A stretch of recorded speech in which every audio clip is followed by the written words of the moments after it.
Mr.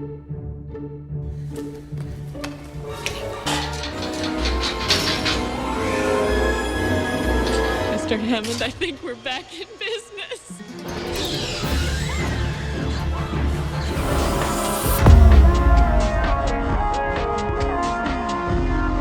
Greetings, everyone. This is Grinding Gear. I'm Garrett Weinzierl, here as always with Kyle Ferguson. Today, we'll be doing our first ever coverage of a Final Fantasy XIV live letter from the producer. Hey, Kyle, as we are both relatively new to Final Fantasy XIV, I thought we should maybe point out to folks that we're not going to be looking at any of the updates relating to Endwalker or any other story spoilers. I'd like to say this is altruistic, but really it's selfish. I just don't want to get spoiled. That it would just be disingenuous to even comment on balance or our understanding of what's going on. We are still, after 3 months of making Final Fantasy XIV content, in what is included in the free trial, which is now back on. Congratulations, everyone. Let's start talking about, I think, one of the major tentpole announcements in this live letter, which is what I look at and go, oh, this is new player experience improvements. They kind of teed it up as, hey, this is how we're going to improve, or even I might even go as far as to say empower the solo game experience. Because one of the big things that they said is that, hey, we're working on bringing the trust system to all main scenario dungeons and 4-player trials. And this is something that's going to roll out throughout patches 6.1 all the way through 6.5. And of course, I'm a new player, Kyle. So my first thought was, what the hell is the trust system? Apparently, this came out in Shadowbringers, allowing you to run dungeon content with AI companions. And they stand in the poop a little bit, but for the most part, everyone survives. You have a solo play experience through with story characters. A few of my more overall Final Fantasy literate friends said that it was something that had existed, I believe, in Final Fantasy XI before, like a similar system. So I guess it's not like entirely specific and new to Final Fantasy XIV. And this is where my brain really fires off with like, hey, would I recommend that, like, a friend of mine, if they were showing interest in Final Fantasy XIV, would I recommend they just start playing it right away or wait? Because I have a couple other friends that are just a little bit behind me in their journey through Final Fantasy XIV, and there's one in particular, a good buddy of mine, that has mentioned multiple times that they feel forced to go do this like raid content. They would rather experience a story more like a I guess it'd be fair to say a traditional Final Fantasy experience, playing through it solo, because they basically kind of look at FF14 as a solo experience. And so I've always found that fascinating because it's not something I think about, because I don't really play Final Fantasy games. I've played a handful. I'm a big Kingdom Hearts fan, but I wouldn't consider myself someone who goes and seeks out Final Fantasy experiences. I came to this because I was looking for a new MMO. So I was here hook, line, and sinker. Give me people in chat getting mad at me, and the only thing I was surprised about is they weren't getting mad at me. That's the weird thing about this. So Yoshi P dislikes that Final Fantasy fans don't play his game because it is labeled as an MMO, and he wants to change that using the trust system, letting people play through the entire game with AI companions should they choose. Now, there's a whole kind of side conversation about, like, no, getting to endgame and people not knowing how to play. That's to the person saying it. I feel like a lot of players are afraid that their experience will be ruined by having bad players at max level. Let's not worry about that so much. This is about people becoming invested over the course of their play and realizing it's something they want to live in and stick with. And for that, the system would work. Absolutely. That's an interesting thought, right? Like, well, to me, it's just now knowing that the system exists later on. This is just housekeeping. This is just like updating older portions of Final Fantasy XIV to match features that exist in latter expansions. So that's kind of where my head's at. I haven't thought about the aspect of maybe people will learn to play bad, but if they're already interested in playing solo, like, I won't know the answer to this question until I get to endgame. Like how much are people who like playing solo even engaging in group content once they become current? Right. And do they just enjoy crafting or leveling other classes without going in those dungeons? we have both made it very clear on this channel that we love dungeons. We love the co-op aspect of MMOs. And right now, I'm struggling to level any DPS class because I don't want to wait in dungeon queues. So I keep hitting walls where I enjoy the class to about that level 16 mark and then go, I'm not going to wait through a queue. Something like this, instant queues. I like that. Oh, I hadn't thought about it from the leveling perspective. Oh, that is cool. Yeah, because I'm working on Rogue right now, and I just know, like, when I get to the point where I can do dungeons, I'm just going to be like, no, I've flown too close to the sun. I started tanking. I know how short queues can be. Alas. Anyways, they did specify that 6.1, so patch 6.1, which is coming up relatively soon, will make A Realm Reborn scenario duties trust compatible, and they specified that this was 2.0 ARR content. Then they also went on to say that 8-player trials will not be updated, which sent my brain off thinking about, okay, but well, what does this mean for like the quote unquote raids and stuff, right? Because there's a couple of them that are required near the end of A Realm Reborn, and I do think that they were among the weaker content just as a result of being thrown in with people who had run it a million times. And while I personally found the memes in chat extremely charming, it did take me out of the experience a little bit. But they mentioned they're going to be figuring that out as well. They're going to be adjusting Praetorium and Castrum to be 4-player experiences. That sounds amazing. Frankly, there is a sort of welcome to the later game, but was going to be the end game that those 8-player trials did kind of supply. But our first experience with an 8-player trial is the most, as far as we've experienced, most disappointing fight in the entire game, the Cape Westwind trial. That's going to become a solo experience, just kind of a scenario, put your level to a certain point and go fight him all by yourself. Does it kind of break that pace, though, as you're heading for Crystal Tower? It's interesting, though. The philosophy that Final Fantasy developers are running with is the more people you have, the bigger the raid, the less the burden is upon you. So it's more important to update Praetorium to a 4-man experience than it is to update, say, Crystal Tower to a 4-man experience. Yeah, but I mean, maybe they will, right? Because they didn't say they won't. And that they said that the first rollout of this update is going to be 2.0 Realm Reborn content, and it's coming in the next patch, which Crystal Tower would not even be a part of in the first place, because that's not 2.0 content. I know I've said this before, like early on, that one of the things that eventually sold me on Final Fantasy XIV was you basically forcing me to watch Yoshi P interviews. You did it smartly. You were like, it's for content, Garrett. This is research. But I like the way that the devs communicate, because I feel like they're not afraid to say they're not sure. That they're not afraid to say, we'll see. We're going to roll it out in pieces, see how much work this takes. They talk about budget. They talk about man hours. They talk about the balancing all the parts of, you know, what it takes to make a video game, and multiple times in this live letter they would say, like, yeah, listen, we ran the numbers, and while it would be nice to get this perfect, there's certain things we just had to decide we're going to leave it for now because we think the effort is better spent elsewhere. Because that's the kind of thing in other communities that we see, Kyle. We're very aware of this, and we do it ourselves, where when you leave that out, the community starts making assumptions, and they do this. It's very common for players in subreddits and forums and other video game communities to be like to get mad about one update coming out because it feels like something else they wanted was left on the cutting room floor, when in reality, who knows if it was even considered in the first place.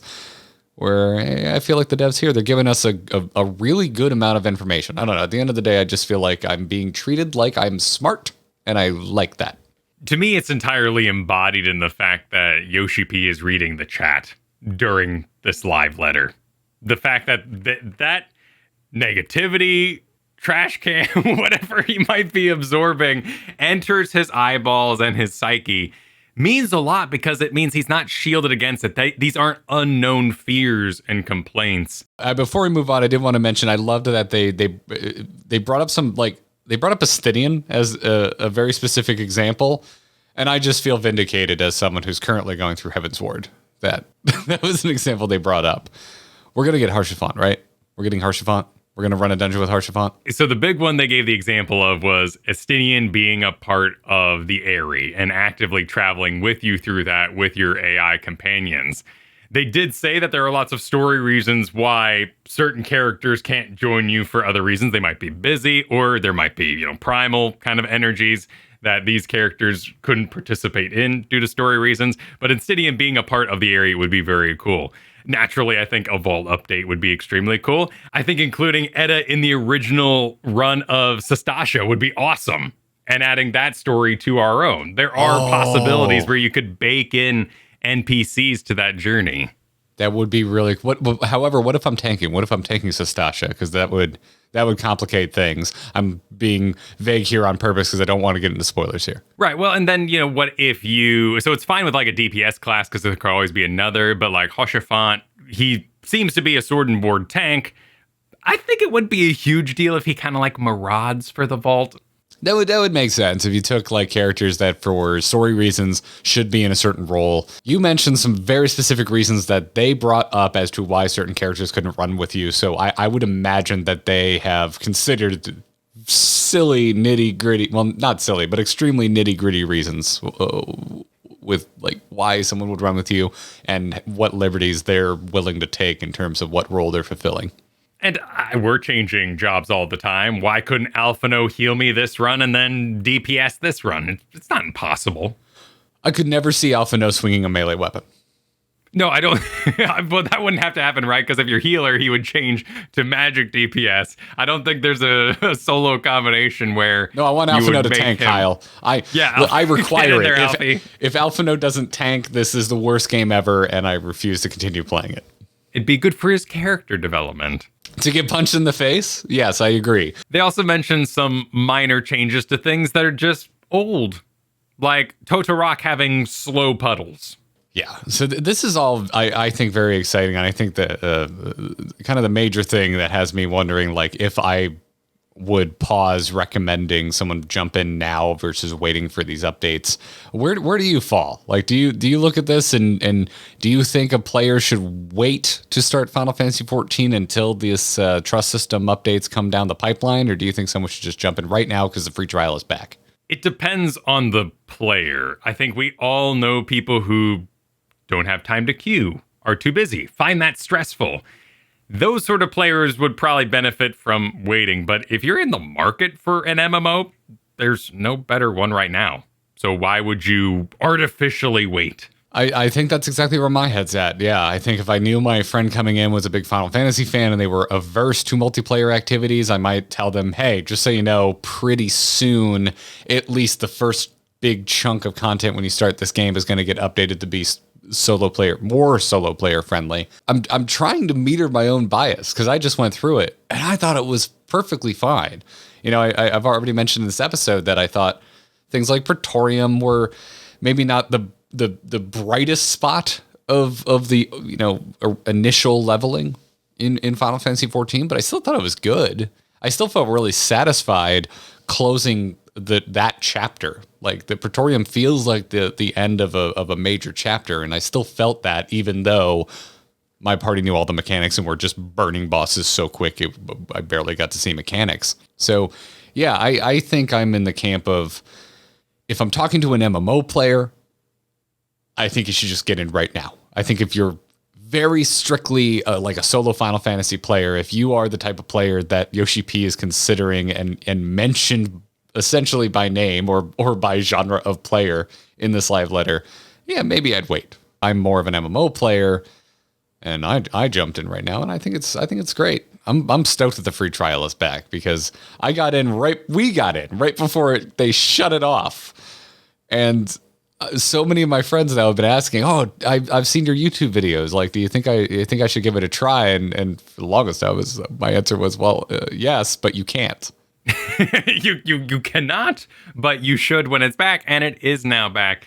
I mean, naturally, we enjoyed our journey through it, and it's tough to not immediately recommend it. I do think it would be sad, having experienced the friendliness of the community, to miss out on that. But I realize, it's not everyone's cup of tea, any sort of player interaction in a video game.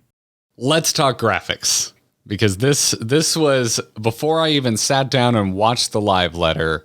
I saw screenshots. Kyle, have I mentioned before that I went to art school?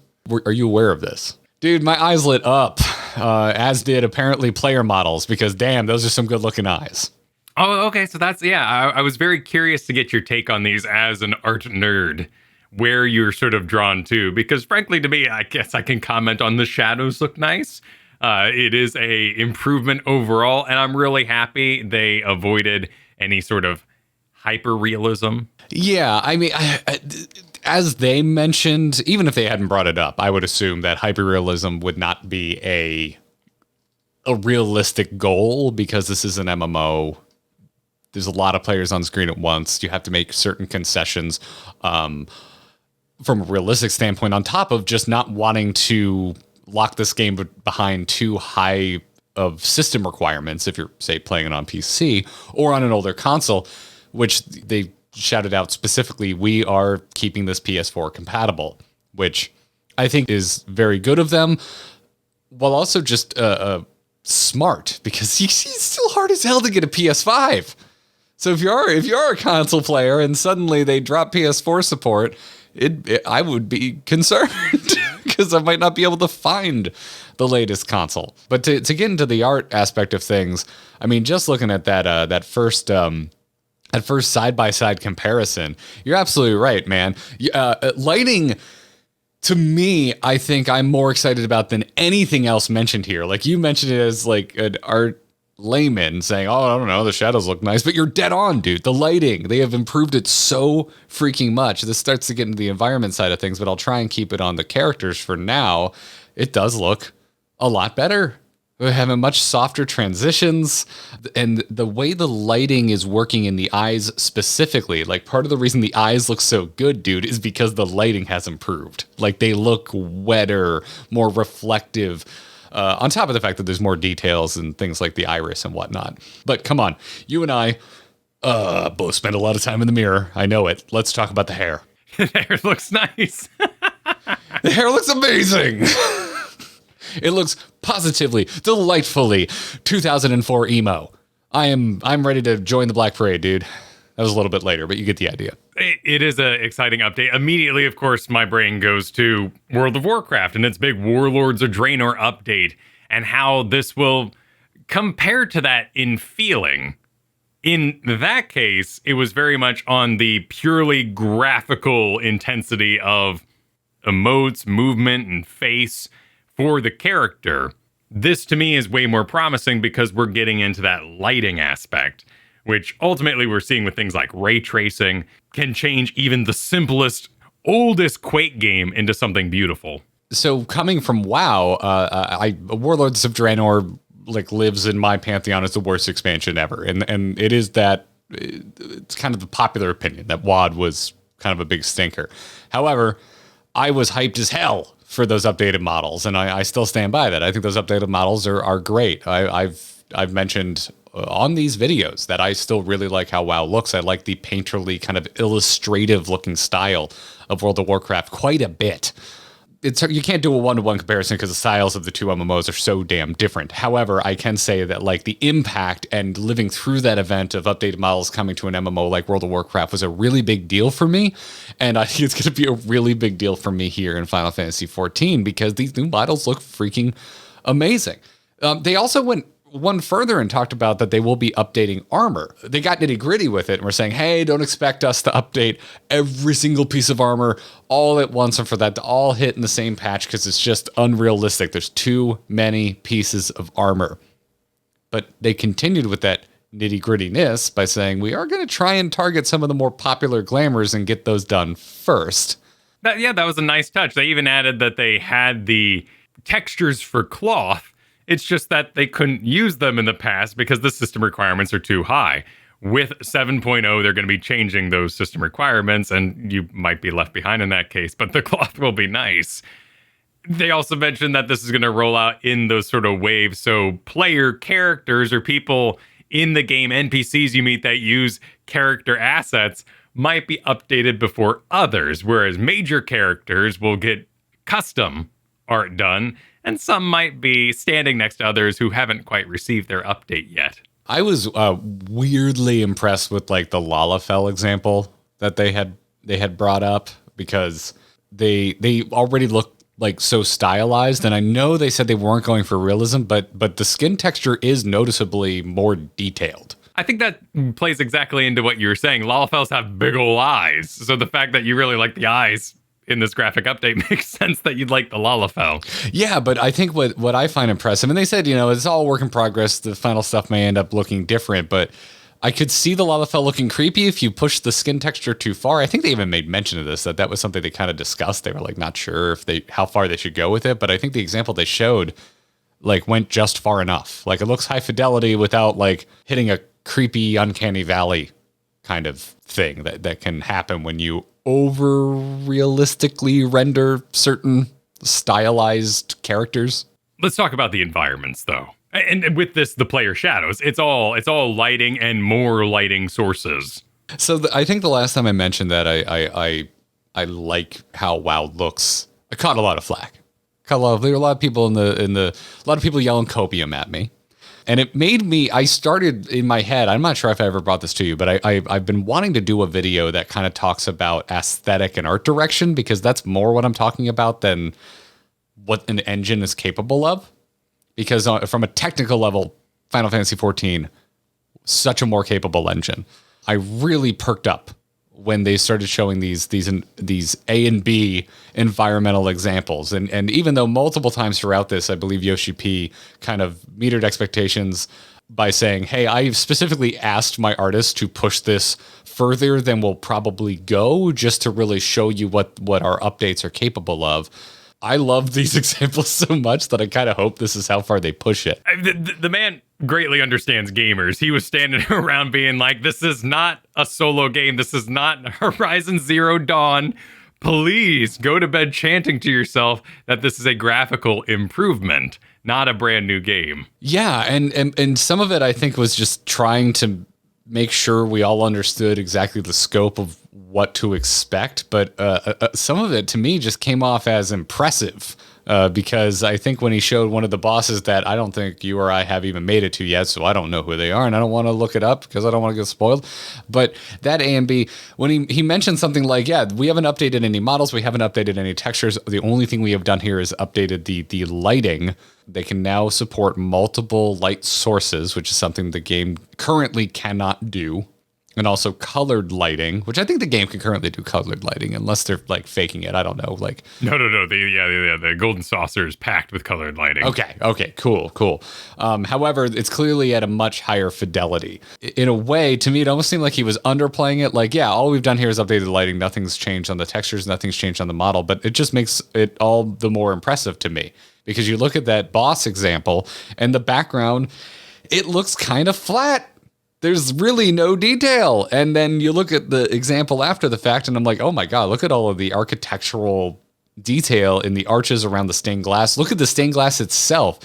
It's personal opinion. You may really like the glow. I personally don't. And so I was really excited to see this A-B on this boss, because my God, that stained glass really pops, and the detail in it looks so freaking good. On the fact that there was that much detail that was lost due to an insufficient lighting source. Just gives them so many more options to make this game look good. And also, not going to get into it, but I'm a nerd about there's color in shadows. Shadows are not just black or gray.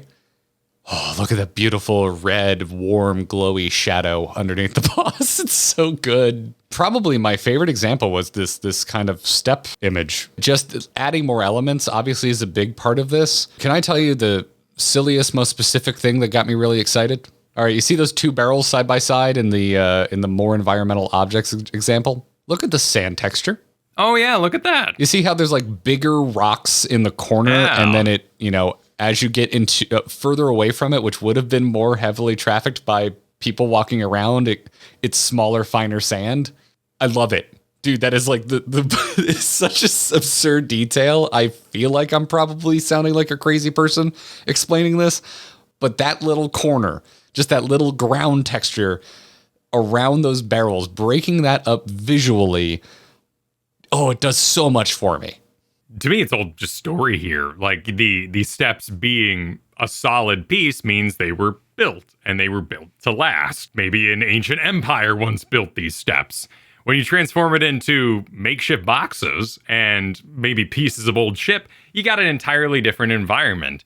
I have been extremely impressed with just how much is 3D in Final Fantasy XIV. From the armor sets to having unique pieces hanging off them, or the actual kind of textures reliefing or popping out, to the floors in massive dungeon rooms. They're not just PNGs, they actually have depth. Oh yeah, I'm with you. It's probably a bump map, not a graphics artist, but yeah, it reads so well, and it adds so much like depth and visual intrigue to the game. But then let's talk about the one that I think is just a clear win, which is grass. Let's talk about grass, Kyle. Yeah, again, smart move, good optimization of team resources, that they're going to be targeting grass and grapes that happen in cutscenes. Oh, the grapes. You gotta save memories somewhere. It does look nice. And of course there's times where the camera pans by something that, should have existed. I'm still impressed when a character actually has a book in their hand. So I come from, Dragon Age 2009, where there was a lot of non-objects. And certainly this game has those, but there is a lot of assets put in important places. And hey, nice grass. I wouldn't say a requirement because you haven't undertaken this process, but for me, doing the G-Shade was really important, particularly as someone who was wearing a lot of plate armor. Getting to see the environmental lights reflected off my armor, super cool, really immersive. If that kind of tech enters the game with this ability, then we don't have to have that conversation anymore with new players. I don't like it. Well, install this add-on. Oh my goodness, it's a whole thing. Yes, it is. Here's some tutorial videos. I feel like that's probably too much for most of my friends that I know are kind of on the fence. I don't think telling them, hey, sit down and learn this add-on is gonna win them over. I think that's a bit of a extra onboarding procedure I wouldn't put upon most new players. So enjoy your Chad graphics, Kyle. I will enjoy my graphics. I worked hard for them. Well, if all of this didn't seem like a big enough win, Kyle, we don't need to worry about NFTs in Final Fantasy XIV. One of the immediately addressed things during the load up here as he was talking with the chat, we haven't talked about it really on this channel, that the president of Square Enix was saying how excited they were for the metaverse. It got people worried about parts of the game being sold as unique blockchain assets. And Yoshi P said it's not going to be in the game, not because he hates it, but because the game isn't designed for it. And if you make a game with NFTs, it should have NFTs in mind in its production. That's a really good way to put it. The tech can be cool. I'm not convinced yet, but I definitely don't want you shoehorning this stuff into your game that wasn't built from the ground up to consider this type of tech. This was mentioned pretty early on in the live letter, but I was just happy to hear Yoshi P address the fact that he is not leaving Final Fantasy XIV. Over and over again, it seems. I think that the culmination of the story that happens in Endwalker, whatever it may be, certainly a selling point that there was a plan for a story to complete across multiple expansions. And even when they started up this live letter, they said the next 10 years. We heard about maybe the next 2 or 3. But the fact that they labeled it next 10 years was a very reassuring thing. And in that way, there was a lot of pressure on Yoshi P. Are you done with your baby? Is it out in the world? Are you going to pass it off? And no, he lives and breathes this and is going to be sticking around, which is really nice for, I think, 2 dudes getting invested this late in it. We came for the production, and for that to change right now would be scary.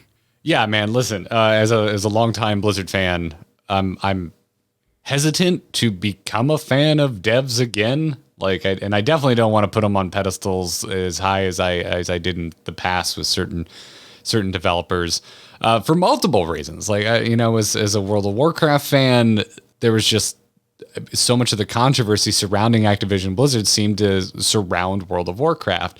But also as like a Hearthstone fan, I liked the devs and they just left. They just left, and while I like the new devs of Hearthstone, it still was it was heartbreaking as someone who was making content around it and was used to dealing with them and having a relationship with those developers.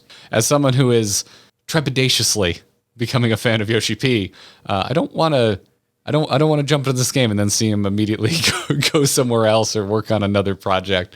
So to me, I know it's been brought up in other live letters, but I was happy to hear this because I am new to the game, so I'm kind of hearing this for the first time. It's nice. We see this in many, many different intellectual properties. I mean, look at The Mandalorian, right? Someone at the helm who understands the product and what the fans want and isn't afraid to interact with them, which, again, brings me back to that feeling of connectivity. That the people in the chat were there, that he apologized to the watchers because he's going to be looking off camera to view a screen of the chat talking in real time. There is a ivory towerness we've seen in developer Q&As, which has grown more towerful, if you were, more defensive over the past 3 years or so in video games. Whether it's a PR manager, sorting through the conversations and the questions, distilling them to something that's very bland. And while you might say less angry or less trolly, it does remove the passion that fan had for the game when they asked it. There's so many different ways to approach your public relations. And I don't think there's anything wrong necessarily with kind of reading things ahead of time. To me, these live letters are still interactions with the producer, and that's what really, really impressed me. There is a time for the big PR motion graphics business, and that's new expansions, get new people invested, brand new games. You're talking to your core audience. You are my dungeon master, and I am your player. I am coming to your house to play your game at this point. We are not planning in the background. I'm already invested. And the fact that they got on and did a sound check and told a funny story about him scaring some coworker's mom because he was wearing his sunglasses outside is adorable. And that's the kind of stuff I'd come to a live letter for. It's very human. You're absolutely right. There's you could look at a strategy and say, I think polished presentation is better, or I think more relatable, live, off-the-cuff presentation is better. Final Fantasy XIV does both, and it does it quite well, in my opinion. They have slick trailers. They look great. They get me hyped, but they're also not afraid to just turn the mic on and have a chat. And they do both really well. So I guess to put a bow on it here, I think if you're out there wondering, is now the best time to play Final Fantasy XIV, or should I wait for these cool new updates that were just announced, I would really say listen to Yoshi P. He's clearly targeting players that want to play this game as a solo experience, and I think that if that is you, I don't think there's anything wrong with waiting.